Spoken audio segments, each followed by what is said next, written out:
Bonjour les amis. Alors aujourd'hui je voudrais vous parler un petit peu de casserole karmique. Tant que nous considérons le karma comme une punition, une faute à payer, un poids à traîner, nous nous sentons imparfaits et nous visualisons à l'horizon un modèle de perfection et nous cheminons vers ce modèle. Et ainsi, comme nous entamons un chemin d'épreuve que nous tissons nous-mêmes par nos pensées, et puis tous les obstacles qui sont sur le chemin ne sont que les obstacles de notre intérieur. Donc il faut à un moment arrêter de trimballer ces casseroles. Et c'est aujourd'hui, voilà, j'ai décidé de vous expliquer un petit peu plus en détail tout cela. Alors, imaginez, vous êtes dans le plan unifié, vous êtes un ange, un type super doué, et puis voilà, vous êtes un ange, vous êtes là devant un grand parc d'attractions, et vous avez un type super doué qui vient à vous, et il fait la propagande, et il vous donne une invitation pour entrer dans le parc d'attractions, la matrice. Il y a tant des manèges que vous êtes tenté et puis vous dites « Oh, pourquoi pas ?» Après tout, l'expérience, c'est intéressante, le goût de l'aventure. Voilà. Une fille vous donne une belle pomme à croquer, juteuse, bien calibrée, la pomme, je parle de la pomme, et nous mordons dedans à pleines dents et vous tombez dans les pommes. Et oui, les terres de pommes, ça endort. Essayez de dormir dans un endroit où il y a des pommes, vous verrez, vous dormirez 2 fois mieux. Puis à ce coup, vous vous réveillez, vous n'avez plus d'ailes. Elles vous ont été retirées pendant votre sommeil, vous vous retrouvez dans un corps lourd et vous n'avez plus de mémoire, vous ne vous rappelez plus qui vous êtes. Vous avez complètement oublié que vous êtes un ange. Même votre nom, votre parti d'origine, votre patrie d'origine, vous ne savez plus qui vous êtes là, voilà. Alors, une sensation de manque survient, une sorte de faim. Et vous êtes prêt à avaler, à absorber tout ce qu'il y a autour de vous. Mais vous, c'est de la matière psychique qui est là. Qui est à l'intérieur de ce parc d'attractions. Alors, vous absorbez tout ce qui passe à votre portée. On vous octroie un logement dans une immense barre d'immeubles et vous passez une partie de votre vie entre ces 4 murs et l'autre partie de votre vie à sortir, à expérimenter les manèges qui finissent par vous donner le tournis. Alors, petit à petit, au fur et à mesure de vos humeurs, vous aménagez votre appartement en adéquation avec vos ressentis intérieurs. Vos murs sont tapissés d'images qui sortent de votre laboratoire intérieur. Et vous finissez par vous habituer. Mais le corps se dégénère vite, car la vie n'est guère marrante. Toujours les mêmes manèges. Ras-le-bol du train fantôme. Ras-le-bol de la grande roue. Ras-le-bol des cochons à pain d'épices, des pommes d'amour. Vous savez, dans les fêtes foraines, on mange des pommes d'amour, souvent, les souvent, elles sont pourries. Voilà. Le grand 8, les périodes de haut et de bas. Alors, le train fantôme, c'est quand vous êtes dans des périodes un peu difficiles de votre vie. Les autotamponneuses, alors ça, c'est tous les jours, en relation avec les autres. Et puis des confiseries, naturellement, qui nous bousillent les dents. Des stands de tir où on gagne des pluches et après on a tellement de pluches chez nous, on ne sait plus quoi en faire. Alors on finit par chercher la porte de sortie.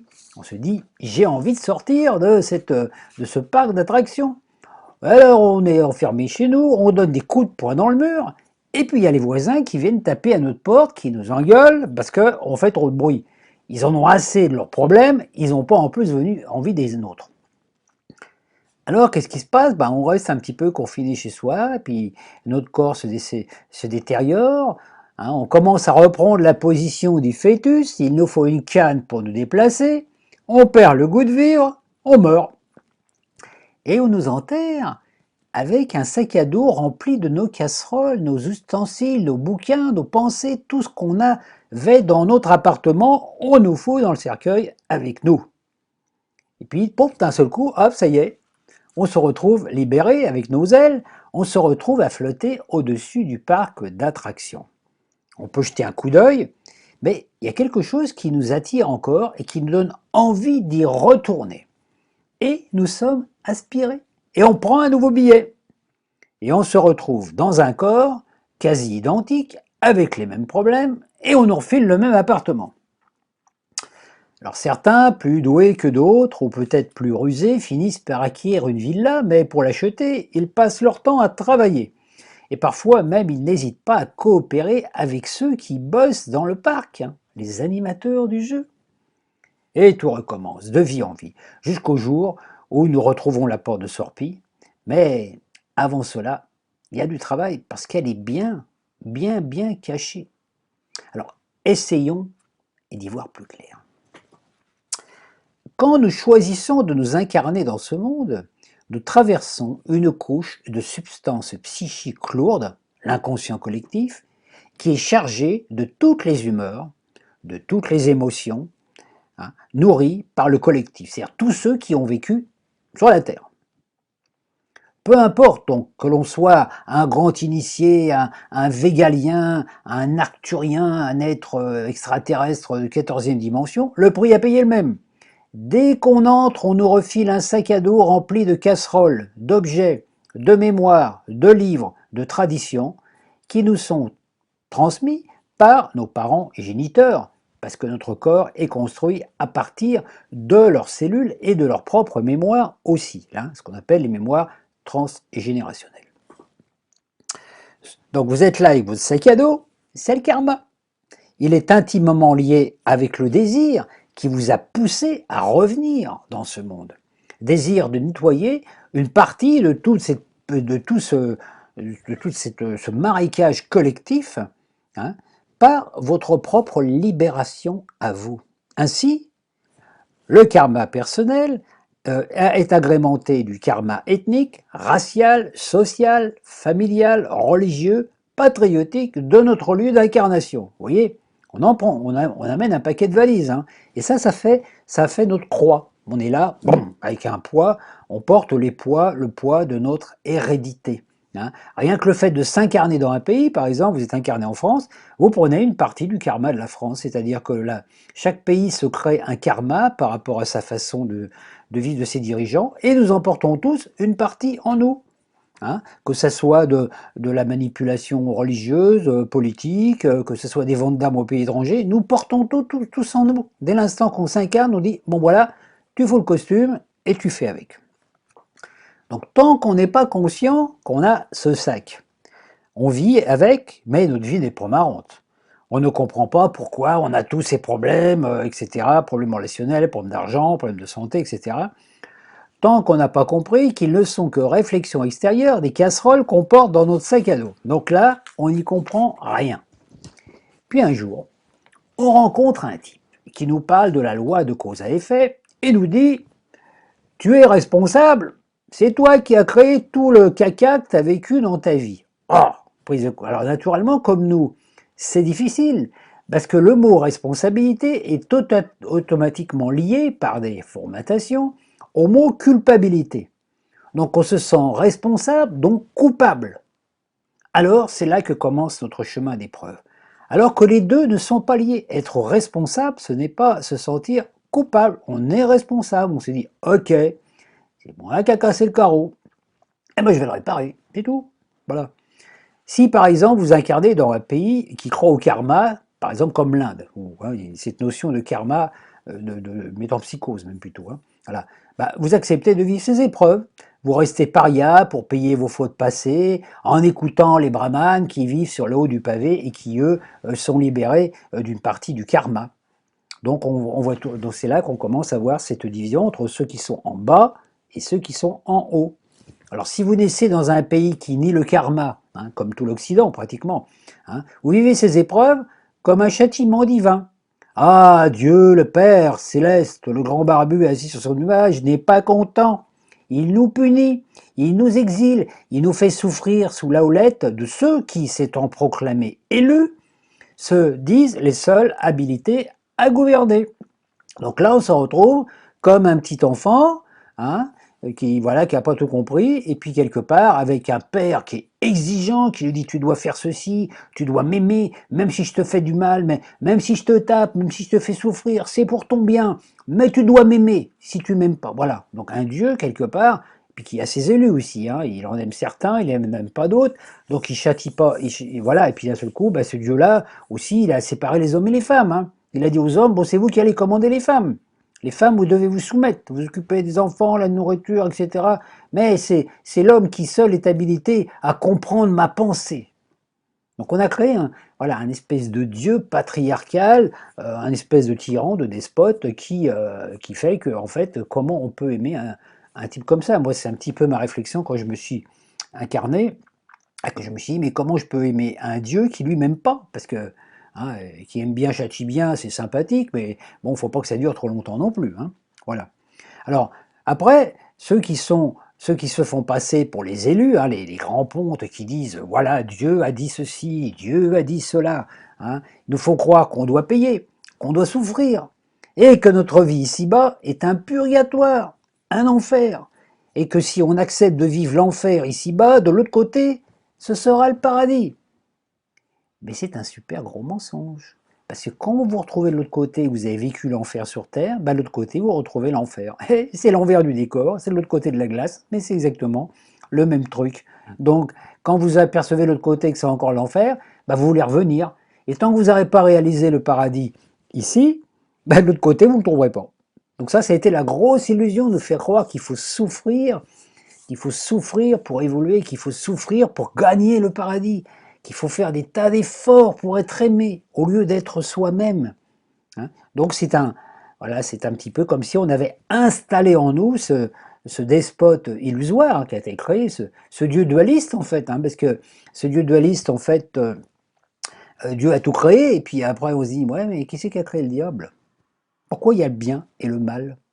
Voyez, donc dès qu'on a identifié le mal avec un personnage comme le diable, ben voilà, ça a été la grosse illusion. Et moi un jour je me suis posé la question, hein, puisque j'ai été élevé aussi avec la religion catholique, je me suis posé la question, je me suis dit, mais comment j'ai pu croire à toutes ces fariboles? Comment j'ai pu croire qu'un être était situé là-haut, puis qu'il disait, toi tu dois faire ci, toi tu dois faire ça, toi je t'aime pas, toi tu seras riche, toi tu sois pauvre, hein, puis tu discutes pas, puis de toute façon il faut aimer tout le monde. Mais voilà, toutes ces histoires un petit peu, alors aussi un Dieu qui a tout créé. Alors je me suis posé la question, moi je dis Dieu a tout créé, bon alors qui a créé le diable? Bon ben ça serait Dieu. Donc si Dieu a créé le diable il est divin, donc il a sa raison d'être. Alors on n'en sort plus. On s'aperçoit que c'est une fable pour enfants, et tant que nous sommes dans l'immaturité spirituelle, nous sommes comme des enfants qui écoutent des contes de fées qui se terminent mal, quoi. Hein, qui nous foutent des cauchemars, des fois, voilà, on a peur, hein, voilà.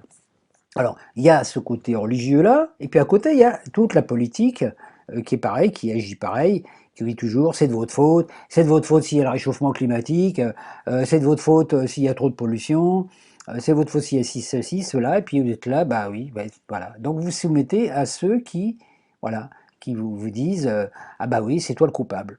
Donc dès qu'on est le coupable, la culpabilité, regardez le mot coupable, hein, ça coupe en deux. Vous êtes coupé en deux. Hein.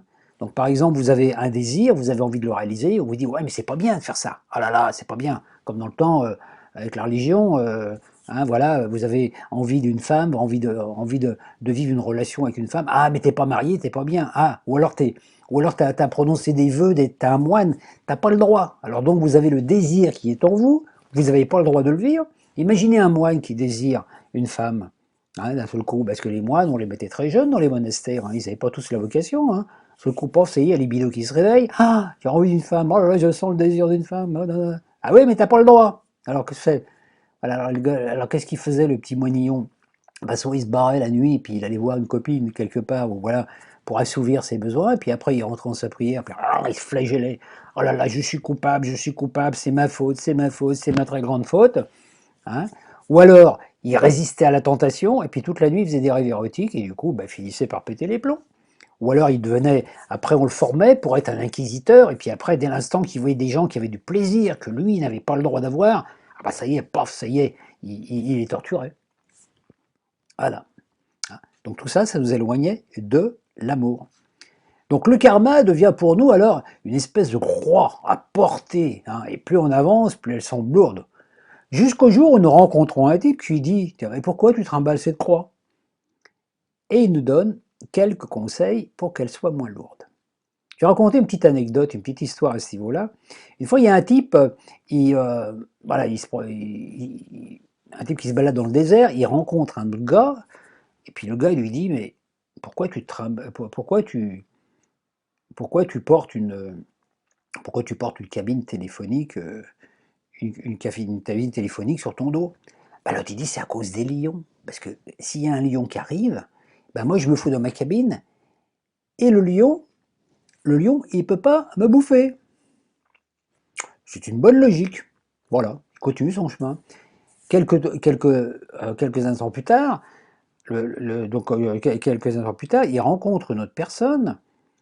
Et puis apparemment, ce type, il a rencontré le gars avec la cabine téléphonique. Il dit, ah ouais, je connais, c'est un copain, etc. Mais il dit, alors l'autre, il dit, mais pourquoi? Mais tu portes pas une cabine, toi, tu portes une enclume. Pourquoi tu portes une enclume sur ton dos comme ça, qui est lourde, là, ça t'empêche d'avancer? Bah, dit justement, il dit, si le lion, il arrive, je pose mon enclume, et comme ça, je cours plus vite. Bah, ça, c'est notre histoire. Notre histoire avec la croix. On porte une croix, hein, sans S, et puis on avance, on croit qu'en portant cette croix, on va arriver quelque part à quelque chose de mieux. Donc, tant qu'on considère le karma comme un poids, comme une punition, on souffre. Alors, il faut changer de vision. Le karma n'est pas une punition, simplement une banque de données déposée dans notre sac à dos. Et notre but est de vider le sac à dos, hein, la croix, afin de cheminer plus léger. Pour cela, la Lune nous aide, car elle met sur notre chemin des événements, des rencontres, qui réveillent ces casseroles enfermées dans notre sac. Les blessures, les rancunes, les frustrations, les culpabilités, les maladies, mais aussi les dons et les talents qui sont dans notre sac. Parce qu'on n'a pas que des choses mauvaises, on a des dons, des talents qui sont enfouis. Donc nous rencontrons les gens ou les personnes qui vont réveiller ces choses par leur... ils servent d'effet miroir pour nous permettre de voir, tiens, ah bah tiens, j'avais ce don, je m'en étais pas rendu compte. Voyez? Par exemple, imaginez que vous avez un don d'élocution, que vous êtes doué pour parler en public, mais c'est un peu coincé, vous n'osez pas pour différentes raisons, voilà. Puis vous rencontrez ce coup, vous vous retrouvez dans une situation. Moi, je vais parler de mon expérience. Moi, quand j'étais jeune, j'avais toujours peur, j'étais très timide et tout, je n'osais pas parler en public. Et un jour, on m'a proposé un poste dans une association LO 1901 pour être directeur d'un club de gym, voilà, parce qu'il y avait personne qui voulait la place, donc on m'a dit, Christian, est-ce que tu veux? Moi j'ai dit oui, voilà. J'ai dit oui parce que j'ai pas osé dire non, parce qu'en même temps j'avais pas trop envie. Et du coup je me suis retrouvé dans une salle avec une assemblée générale, c'était comme une grosse association, donc il y avait 150 membres, et puis là il y avait les journalistes du village et tout qui prenaient des photos et tout, et là il fallait que j'anime le conseil d'administration. Moi j'avais jamais fait ça, je me dis, mais jamais j'y arriverai. Puis en fait, je me suis pris au jeu, j'ai dépassé mon trac, ça s'est fait. Puis en fait, je me suis dit, waouh, mais ça me plaît ce truc. Et du coup, après, ben voilà, j'ai aussi fait du théâtre, des choses comme ça, parce que j'avais ce talent en moi que je ne reconnaissais pas. Donc vous voyez, la vie nous aide sans arrêt à vider notre sac. J'avais ça dans mon sac, à ce coup, on dit, waouh, j'ai ça dans mon sac. Voilà, donc aussi, il y a aussi les blessures qu'on a. Quand une personne vous dit quelque chose qui vous blesse, bah, c'est parce que c'est dans le sac. Donc après, dire, faut vider le sac pour que justement la blessure ne se, on s'en libère, qu'elle se cicatrise. Et vous savez, une blessure, ça cicatrise toujours à l'intérieur. Donc il apporte à ce stade, quand on prend conscience de cela, que la vie nous renvoie des informations pour nous aider à nous libérer, il importe là de ne pas se faire piéger par l'ego. Parce que l'ego, oui, il ne vit qu'à partir des banques de données préenregistrées. C'est le jeu de l'ego, vous voyez. Qu'est-ce que c'est un jeu de l'ego? Vous voyez, quand un enfant il joue au jeu de l'ego, il entasse des briques les unes sur les autres pour faire des monuments, etc. Notre ego, il fonctionne pareil. Il entasse, si bien qu'au bout d'un moment, on n'a plus d'espace libre dans le disque dur. Donc, il ne faut jamais s'identifier à la notion de karma individuel, de punition, mais de prendre cela comme une mission. Nettoyer une partie du psychisme collectif générant l'ombre afin que tous profitent de cette expérience qu'on a vécue. Ainsi, par exemple, vous pouvez vivre une maladie, ou un rejet ou autre, et percevoir que votre mission consiste à trouver la solution pour vous et pour les autres. Par exemple, vous pouvez avoir une maladie et vous concentrer pendant des années pour trouver le remède. Ainsi, quand vous l'aurez trouvé, ce remède pourra aider tous ceux qui ont le même problème. par ce biais, vous participez à la guérison collective en réalisant la vôtre. Alors vous voyez, ça c'est très important, parce que votre karma ne devient plus une punition à traîner ou une faute à payer, mais simplement une mission à accomplir. Et je peux vous garantir que quand on voit ça, c'est beaucoup plus, on se sent beaucoup plus fort, beaucoup plus motivé pour le faire. Voilà, on n'est plus un enfant ou un être humain puni, banni parce que on a fait des fautes. Comme un chevalier en quête et on doit réaliser cette quête parce qu'on sait que si on règle notre problème, on va régler celui des autres. C'est ce que font certaines personnes, beaucoup de personnes, hein, qui par exemple vécu des gens qui ont eu du cancer, par exemple qui ont eu un cancer, et puis qui ont réussi à transmuter ce cancer, et voilà, bah, ils expliquent par des livres ou par des thérapies ou par des conférences comment ils ont fait. Puis tous ceux qui les écoutent, eh ben, ils ont la même possibilité parce qu'on dit bah oui, ça a marché pour lui. Donc si ça a marché pour lui, ça peut marcher pour vous. Voilà comme ça qu'on on participe tous à la guérison du collectif. Hein. De la même façon, on peut participer à l'alourdissement du karma collectif, parce que plus on est dans la tristesse, dans la souffrance, plus on est dans le malheur, plus on se plaint, plus on nourrit le psychisme collectif, et c'est toute l'humanité qui supporte. Donc si vous voulez faire du bien aux autres, ben là déjà, faites-vous-en à vous, et puis voilà, voyez les problématiques qui sont là, les vôtres, et c'est là-dessus qu'il faut travailler, c'est ça votre mission. Hein. Donc c'est là qu'il faut aussi donc faire taire l'ego. L'ego a tendance à dire, hein, ouais, tu vis cela parce que tu as fauté dans une vie passée, donc voilà, c'est bien fait pour toi quelque part. Hein. Donc ne pas s'identifier à ça, c'est important, ne pas écouter cet ego. On s'en fout du passé. Que ce que l'on vit soit lié à quelque chose du passé, hein, on s'en fout. Ce qui est important, c'est pas le problématique du passé, c'est le présent. Et trouver la solution dans le présent. Et peu importe le passé.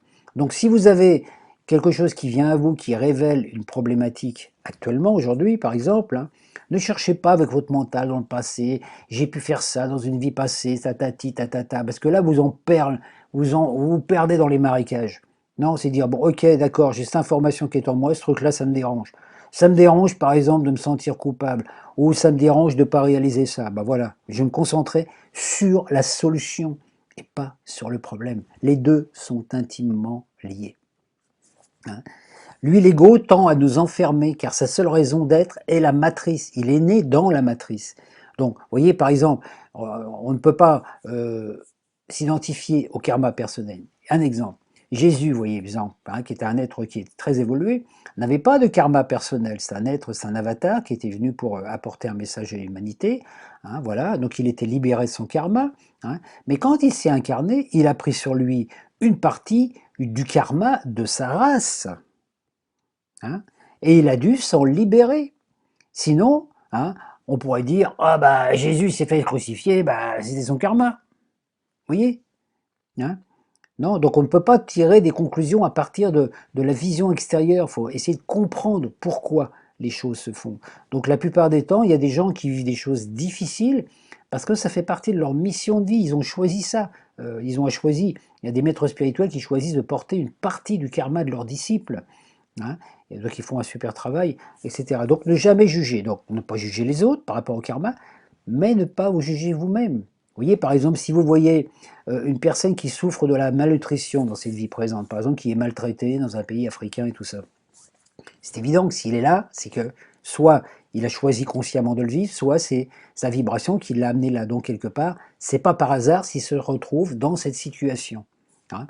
Donc on peut dire voilà, mais c'est pas pour ça qu'il faut pas l'aider. On peut l'aider, dire ah ben voilà, c'est une âme qui s'est fait piéger, et puis il se retrouve dans une situation de manque, parce que peut-être que dans notre vie, peut-être qu'il a appauvri des gens, ou qu'il s'est enrichi, et puis qu'il a créé des famines autour de lui pour s'enrichir. Voilà, mais il n'y a pas de culpabilité. Voilà, ne pas le juger, mais en même temps dire voilà. Hein. Donc c'est la même chose, par exemple, si vous rencontrez un clochard dans la rue, un monsieur qui boit, par exemple, ben voilà, vous pouvez voir un ivrogne, hein, le gars, voilà, il est bourré, on ne pourrait pas dire le contraire. Hein, mais vous jugez pas, vous dites ah voilà, cet homme-là, il en est arrivé là dans sa vie, maintenant il boit. Donc il y a des causes qui l'ont amené à cette situation. Hein, donc peut-être l'aider à sortir de cette situation, hein, peut-être en l'aidant à comprendre aussi pour comment il en est arrivé là, mais ne pas le juger en disant oh là là c'est un ivrogne celui-là. Non, ne jamais juger, ne jamais enfermer des gens. Hein, même, par exemple, surtout à notre époque, les gens qui sont au chômage, hein, à une certaine époque, il y avait cette tendance de certains qui disaient « Oh, les chômeurs, c'est tous des feignants, etc. » Non, c'est pas vrai. C'est pas vrai. Les chômeurs sont pas tous des feignants. Il y en a, hein, il y en a aussi, mais il y a même des gens qui travaillent qui sont des feignants aussi, parce qu'ils se planquent dans certains boulots. Mais vous voyez, mais le tout, c'est ça, c'est dire ne pas juger sur l'apparence. Hein, donc, ne pas juger, c'est ne plus tomber justement dans la culpabilité, parce que qui est-ce qui vous décide, qui décide que vous êtes coupable ou non? C'est le juge en vous. Et le seul juge en vous, celui que vous rencontrerez, c'est votre double à la fin de votre de vie terrestre. Vous vous trouvez face à face avec votre double qui vous dit: qu'as-tu fait de ta vie? Qu'as-tu fait de tes talents? Il y a une parabole là-dessus. Hein, voilà. Là, par exemple, certaines âmes actuellement, par exemple, des enfants, hein, des jeunes âmes s'incarnent, et certaines ne sont jamais venues ici-bas, mais ils sont aussi imprégnés d'une partie du karma par les mémoires transgénérationnelles.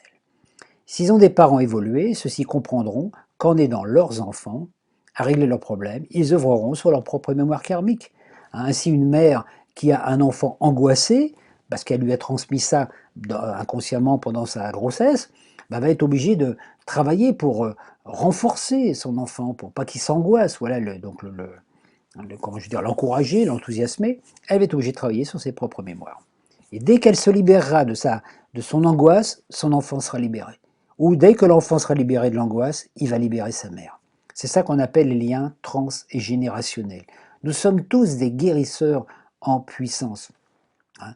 Donc c'est important. Bon, moi dans ma vie, j'ai fait quand même beaucoup de thèmes d'enfants, nouveau-nés, hein, notamment j'ai fait des thèmes d'enfants qui sont nés dans les années 2015, 2016, 2019, ou même depuis 1984. Et c'est vrai que j'avais des difficultés, je me disais, mais je vais découvrir un karma chez cet enfant, mais peut-être que cet enfant n'a pas de karma personnel. Peut-être que c'est une âme qui vient pour la première fois sur Terre. Donc à partir de là, j'étais un petit peu embêté parce que je ne savais pas comment interpréter le karma. Bah, simplement en dissociant, en disant, bah oui, cet enfant il est venu dans une famille, dans un contexte, il porte en lui des mémoires des parents, de sa lignée génétique humaine, qu'il va devoir transcender pour ensuite se réaliser. Donc tout dépend des parents. Hein. Un enfant qui va avoir des parents qui l'aident va évoluer beaucoup plus rapidement, se libérer de cette charge karmique. Hein. Dans une famille, c'est toujours les derniers de la lignée qui portent tout le poids de celle-ci. Hein. Donc on peut, par exemple, on peut s'incarner dans une famille, je sais pas, juive ou catholique intégriste, pour se libérer de ces traditions lourdes et inhibitrices. Hein. Voilà. Donc Jésus a apporté ce message. Le pardon, hein, le Nouveau Testament, libère de la croix. L'Ancien Testament, la loi du karma, Saturne. Donc Jésus est une incarnation un petit peu de l'uranien, du Uranus, hein, qui va justement détrôner Saturne, l'Ancien Testament.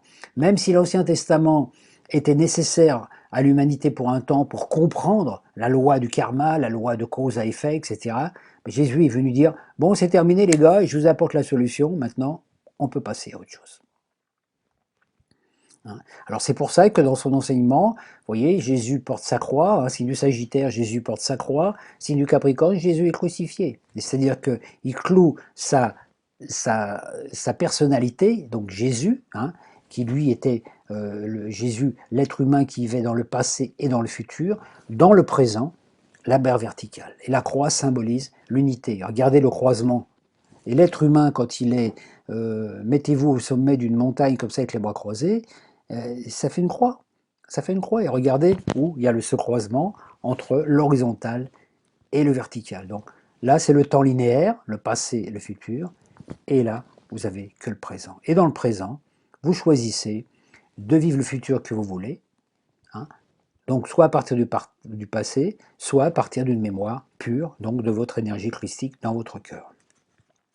Alors, ne vous chargez pas inutilement des karmas. Agissez pour libérer ceux-ci sans vous identifier. Et ainsi, vous prenez conscience que vous ne serez pas responsable. Vous êtes responsable, mais non coupable. À la fin de votre vie, vous devez avoir nettoyé le sac à dos, hein, voilà, pour pouvoir justement vivre cette libération. tant que vous n'avez pas nettoyé, vous transmettez vos charges karmiques à vos descendants, hein, et tant que vous vous sentez coupable, votre vie ressemble à un chemin d'épreuve, hein, excusez-moi le terme, un chemin où on peut dire où on en chie, hein, en espérant qu'une fois arrivé en haut, on va nous donner le rouleau de papier lotus pour nous essuyer le fondement, pour dire « Ah, ça y est, t'es pardonné ».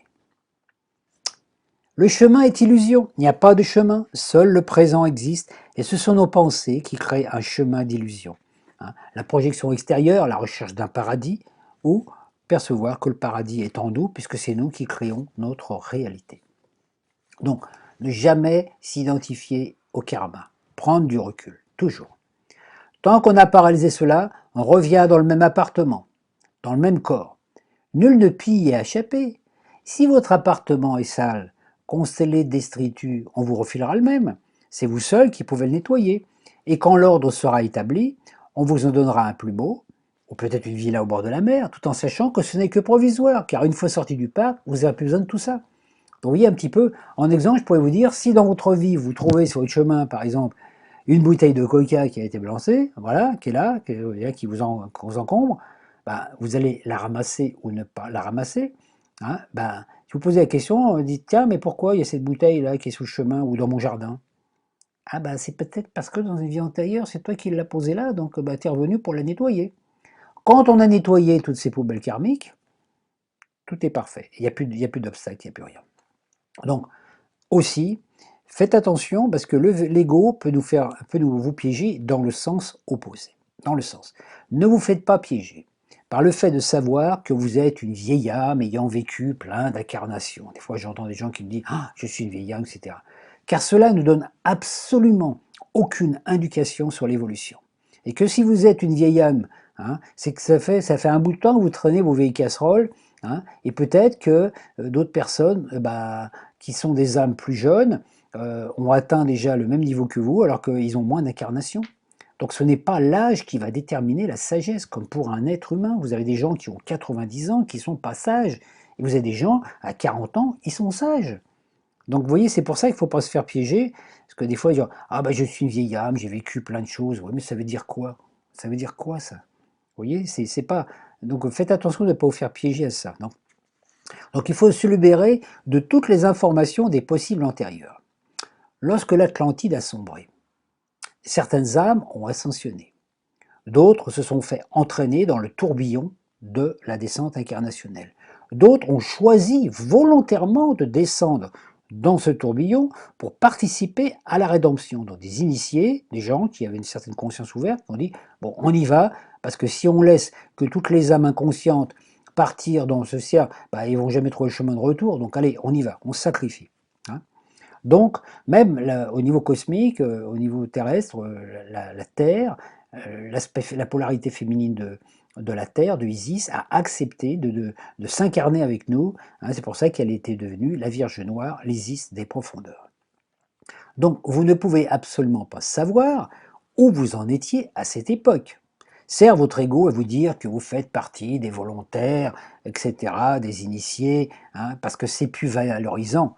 Ainsi, si vous vivez des épreuves, hein, l'ego va vous faire croire que c'est justement parce que vous êtes involontaire. Et c'est un super moyen pour vous maintenir enfermé dans l'illusion. Hein. Vous pouvez très bien vous enfermer dans une boucle du temps, en disant « Ah, j'ai été un Maya torturé, ah, j'ai été un cathare brûlé, j'ai été un templier torturé, une guérisseuse noyée. » Et puis vous enfermez là-dedans. C'est pour ça qu'aujourd'hui, maintenant, je souffre, que la vie est dure dans ce monde, etc. Et là, vous faites enfermer par votre ego. C'est l'ego qui vous enferme dans cette illusion. Illusion. Donc, ne pas s'attacher à ce qu'on a pu être dans une vie antérieure, qu'on était un grand initié ou autre, peu importe. Ce qui importe, c'est ce qu'on est aujourd'hui. Il y a des gens qui, à l'époque de l'Atlantide, ont participé à la destruction de l'Atlantide, hein, par certaines technologies, et qui aujourd'hui peuvent œuvrer justement pour apporter du bien-être. Et il y a des personnes qui, à l'époque, étaient des personnes bien, et qui aujourd'hui, justement, sont tombées dans l'autre planche, hein, dans le piège de la matrice. Donc on ne peut pas savoir.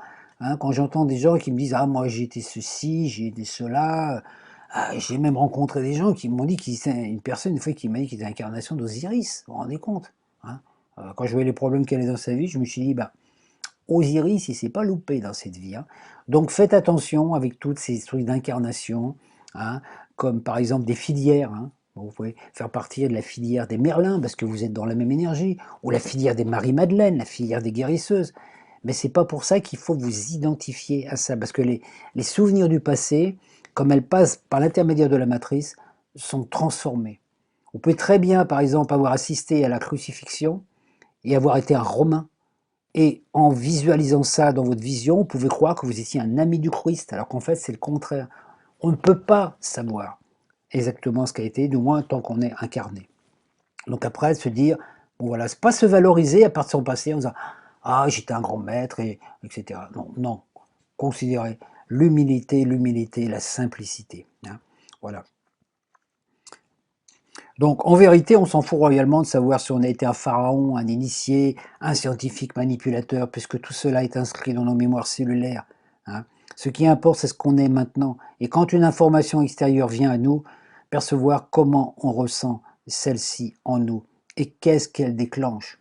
Une peur, une blessure, une culpabilité, et nettoyer cela jusqu'à ce que absolument plus rien d'extérieur ne nous perturbe, jusqu'à ce qu'on soit installé dans son royaume, comme un souverain, sans aucune peur, libre d'être ce qu'on est. Donc le pardon, envers soi et envers les autres, est l'arme suprême qui a été apportée par Jésus. C'est une arme qui efface tout le karma. Il a révélé le message christique, le message qui libère, le message uranien. Et nous vivons la fin des temps. Notre espace-temps se réduit. Notre appartement semble être de plus en plus petit. Les murs se rapprochent parce que le passé et le futur vont se résorber dans le présent. Notre karma s'actualise de plus en plus vite pour que nous évacuions tous les mots matriciels, car la porte qui s'ouvre en nous nous invite au présent immédiat. Le futur et le passé s'actualisent dans le présent. Donc face à tout ce qui se passe par rapport à la matière, au monde extérieur, politique, tout ça, tout ce qu'on nous envoie comme information par l'intermédiaire des ondes télévisées et des médias, vous voyez, hein, percevez, voilà, ça c'est l'information qui vient de l'extérieur, mais qu'est-ce que ça touche en vous? Qu'est-ce que ça réveille en vous? Individuellement, c'est ça qui est important, c'est pas, là on n'est plus dans le collectif, même si on œuvre pour le collectif, on œuvre individuellement. Dès qu'un être se libère, il libère une bonne partie des humains. C'est notre travail individuel à faire. Donc actuellement, quand on vous projette une information sur quelque chose qui va créer une peur pour vous dans le futur, ne nourrissez pas cette peur. Hein. Sachez qu'il y a vous, en tant qu'être humain, et il y a cette autre partie de vous, cette lumière, ce corps de lumière dans lequel vous êtes, et qui lui a toutes les solutions. Donc, soit vous donnez foi au monde extérieur, au monde matriciel, au monde de l'ombre, soit vous donnez force à la lumière qui est en vous et que vous êtes. Hein. Alors, fini pour nous les nostalgies, hein, que ce soit de l'Atlantide ou d'autres époques. Le présent seul compte. Et si dans notre vie actuelle, nous ne sommes pas libres de nos actes, c'est que nous sommes encore empêtrés dans nos casseroles. Nous pouvons râler contre le gouvernement, les autres, les méchants, et nous demeurons victimes des bourreaux que nous nourrissons. Nous nous empêtrons les pieds dans nos propres problèmes. Plus nous cherchons les petites bêtes, plus elles nous paraissent réelles. Actuellement, nous savons qu'il y a plein de manipulations, plein de mensonges. C'est à nous de ne pas donner foi à ces mensonges et agir comme si ces mensonges n'avaient aucun impact sur nous. Donc, nous entourer dans cette bulle de lumière christique, voilà, et ne jamais douter, ne jamais se culpabiliser, parce que le doute et la culpabilité ouvrent une porte, une faille, hein, dans votre énergie et dans votre aura, dans votre royaume. Imaginez votre royaume, c'est une espèce de bulle de lumière, un gros ballon de lumière. Hein, vous ne pouvez pas vous permettre d'émettre des pensées négatives ou de les laisser rentrer. Parce que dès que vous doutez sur vous-même, vous créez une pensée négative à l'intérieur de vous-même. Vous créez une brèche. Et par cette brèche, il y a les forces de l'ombre, il y a l'ombre qui entre. Certains d'entre nous ont des visions des passés futuristes, c'est-à-dire que des souvenirs viennent du futur. Ça paraît un peu gros, hein, vous voyez comme truc, hein, d'expériences qu'ils ont vécues, par exemple sur une planète glorifiée, et qui revient vers eux comme une mémoire. Ainsi, ils ont la nostalgie de cette vie paradisiaque et veulent la recréer ici. Hein, c'est ce qui se passe, par exemple, vous pouvez avoir une vie antérieure sur Vénus, une autre vie, vous avez vécu sur Vénus dans une planète à une époque glorifiée, donc une vie magnifique et tout, Et vous avez envie de la revivre ici, sur cette terre. Donc les conditions ne sont pas les mêmes. Mais vous allez nourrir cette image. Et si vous nourrissez cette image, vous allez pouvoir l'intégrer et la réaliser, l'actualiser sur la terre quand elle va arriver dans sa dimension glorifiée. Parce que le but, la terre est en train d'ascensionner dans son corps de gloire. Et une chose très importante, c'est que la Terre est la dernière planète du système solaire à ascensionner. Toutes les autres planètes sont déjà glorifiées. Et quand la Terre aura atteint sa dimension glorieuse, c'est le système solaire tout entier qui sera glorifié et qui ascensionnera vers un autre plan. Nous sommes dans une période extraordinaire à ce niveau-là. Alors c'est sûr que certains vont dire ouais, c'est de la fabulation et tout, mais bon, vous pouvez me croire ou ne pas me croire, mais c'est pourtant ça qui se passe, c'est pour ça que l'enjeu est important. Et tous les êtres des planètes qui nous entourent dans le système solaire, tous les êtres sont là pour nous aider, parce qu'ils disent « Allez, les terriens, vous allez ascensionner, bon sang, on vous attend !» C'est le moment. Voilà. Alors, peu importe qu'une âme soit vieille ou jeune, ne jamais l'alourdir. Donc ne vous alourdissez pas avec des karmas du passé, etc. Sachez que c'est simplement des programmes et libère-vous. Voilà, hein, faut vous en libérer. Alors c'est important tout ça pour pouvoir justement se dire bon, qu'est-ce que je veux? Alors moi, à un moment, la première fois que je suis entré dans une église, j'espérais voir Jésus et Marie-Madeleine avec toute la famille alentour, les bras ouverts en m'accueillant en me disant « Oh Christian, bienvenue, t'es venu avec tes copains, on va faire la fête hein, il y en aura pour tout le monde !» C'était génial, les noces comme ça, hein, quand vous êtes invité à une noce, etc. Mais la réalité était tout autre. Quand je suis rentré dans l'église, j'ai vu au-dessus de l'autel un homme crucifié, Jésus qui crie. T'as vu ce qu'ils m'ont fait? Fais gaffe à ce que tu vas dire. Hein. Et une voix provenant de l'ombre m'a dit « Tu vois, c'est ta faute s'il est là cloué sur ce morceau de bois. Hein, c'est toi qui as voulu venir à la fête. » En regardant un peu mieux, je vois que tous les saints, tous les invités, qui sont installés autour de l'autel, ils ont tous perdu la tête. Ils portent tous la tête sous le bras. Il y a des gens, et quelqu'un qui leur a coupé la tête. Alors la question c'est qui? Ah ben, c'est l'Inquisition, les inquisiteurs qui ont coupé la tête. Oui, mais si les inquisiteurs, c'est qui les commande? Je vous laisse deviner. Alors, pourquoi nous montre-t-on l'image de celui qui a sauvé le monde en apportant son message d'amour lié au pardon, comme s'il avait échoué? Parce que être cloué sur une croix, c'est une image d'échec. Ah oui, c'est pour ça qu'il y a une grosse manipulation par l'image. C'est pour ça qu'on devrait changer toutes ces choses et puis vraiment voir. Je dirais, c'est comme si on nous racontait une histoire et que là, on n'a pas la fin de l'histoire. La fin de l'histoire, c'est la glorification. C'est Jésus, il a accepté la crucifixion pour montrer qu'on pouvait ressusciter et ascensionner dans son corps de lumière. Vous voyez hein. Donc le signe du Capricorne qui correspond à la crucifixion, 10e signe. 11e signe, le Verseau, Jésus ressuscite, Jésus ressuscite dans son tombeau. Signe du Poisson, Jésus ascensionne. Alors là, on est actuellement dans l'ère du Verseau, Jésus ressuscite. Donc chacun de nous est actuellement en train de pouvoir ressusciter dans son corps de lumière. C'est ce travail qui est à faire et c'est cette histoire-là qu'il faut regarder. C'est ça, le temple, le seul temple dans lequel vous pouvez vivre. Le temple, c'est votre corps. Le corps est le temple du vivant. Parce que dans votre temple sont toutes les... il y a le végétal, hein, vous avez un système végétatif, le minéral, vous avez des os, hein, et vous avez aussi l'animal avec les muscles, et vous avez l'humain avec la conscience. Les quatre règnes sont en nous. Nous sommes des temples vivants. Et c'est ça. Donc quand vous allez dans un temple, dans une église qui est un temple de pierre, voilà, il y a toutes ces pierres, il y a toutes ces images qui sont là pour vous révéler des choses. Hein, sous forme, c'est comme un livre à lire, mais en même temps, ce qui est important, c'est vous en vous. Si vous vivez ça en vous, ben, voilà, l'image que vous allez voir à l'extérieur, hein, la statuo va réveiller quelque chose en vous, et c'est ce qui va être vécu. Quand vous allez sortir de l'église, vous n'allez pas emmener la statue, c'est ce que vous avez vécu intérieurement qui a réveillé une énergie en vous, une information. C'est ainsi que moi, quand j'ai vu ces images dans l'église, bon, Jésus, voilà, crucifié et autres, bah, j'ai choisi un autre chemin. Car j'avais envie de retrouver mes ailes pour sortir de cet endroit. Pour cela, il me fallait retrouver l'amour. Alors je l'ai cherché hein, partout, en moi, à l'extérieur, voilà. Mais il était invisible, mais omniprésent, en moi, autour de moi. Et après avoir fait vidange de mes vieilles casseroles, j'ai fait tout ce qu'il faut pour vivre une vidange. En 2 mots. Seul l'amour fait frémir les ailes et nous rend légers comme des papillons. Sans ailes, nous demeurons des vieilles chenilles sans ailes, hein, donc nous ne sommes pas zélés, hein, et voilà, nous sommes des vieilles chenilles poilues et volant dans des marécages pestilentiels. Actuellement, beaucoup de choses nous disent, vous avez vu, vous êtes des vieilles chenilles poilues, voilà, vous pataugez dans votre mélasse, etc.